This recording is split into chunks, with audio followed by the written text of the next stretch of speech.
എന്നാലും വലിയ പാടാ ഡോക്ടർ. ഈ ഹോമിയോ കഴിക്കുമ്പോൾ കാപ്പി കുടിക്കില്ല എന്നൊക്കെ പറയും, വലിയ ശല്യം. അയ്യോ, അത് ഭയങ്കര ഒരു തെറ്റിദ്ധാരണയായി. ശരിക്കും പറഞ്ഞാൽ ഞാനിവിടെ 25 വർഷമായിട്ട് പ്രാക്ടീസ് ചെയ്യുന്നുണ്ട്. എനിക്കൊരു 50,000 കേസ് ഷീറ്റ് അവിടെ ഇരിപ്പുണ്ട്. നിങ്ങൾക്ക് എടുത്തിട്ട് ചോദിക്കാം.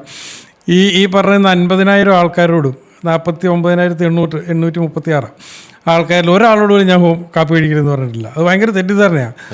അത് പണ്ട് ഏതോ 1-2 മെഡിസിൻസുണ്ട്. കോഫിയുണ്ട്, ചിലതിന് ചായയുണ്ട്, ചിലതിന് പാലുണ്ട്. അങ്ങനെയൊക്കെ വളരെ എല്ലാം കൂടെ അങ്ങനെ നമ്മൾ എടുത്ത് നോക്കിയാൽ ഒരു 10 മെഡിസിനോ 15 മെഡിസിനോ കാണത്തുള്ളൂ. 11,000-ന് മുകളിൽ മെഡിസിൻസ് ഉണ്ട് ഹോമിയോപ്പതിയിൽ. അപ്പോൾ അങ്ങനെ ഒരു സംഗതിയേ ഇല്ല. നിങ്ങൾക്ക് കാപ്പി കുടിക്കാം, ചായ കുടിക്കാം, എല്ലാം കുടിക്കാം. കാരണം ഡി അഡിക്ഷൻ പ്രോജക്റ്റിൽ നമ്മുടെ മെഡിസിൻ ആയിരുന്നു. Kiran Bedi IPS police foundation എന്ന് പറയുന്ന തിഹാർ ജയിലിൽ ഒരു പ്രൊജക്റ്റ് നടത്തിയിരുന്നു. തിഹാർ ജയിൽ അറിയാമല്ലോ, കള്ള് കുടിക്കുന്ന, കഞ്ചാവ്, മരിഞ്ചവൻ എല്ലാം ഉള്ള സ്ഥലമാണ്. അവിടെ ഡി അഡിക്ഷൻ പ്രോജക്റ്റിൽ 80% നമ്മുടെ മെഡിസിനാണ്, ഹോമിയോപ്പതി മെഡിസിനാണ് ഉപയോഗിച്ച് കിരൺ ബേദി പഠിക്കുന്നത്. അപ്പോൾ അങ്ങനെ വരുമെങ്കിൽ പിന്നെ കോഫിക്ക് എന്താണ്?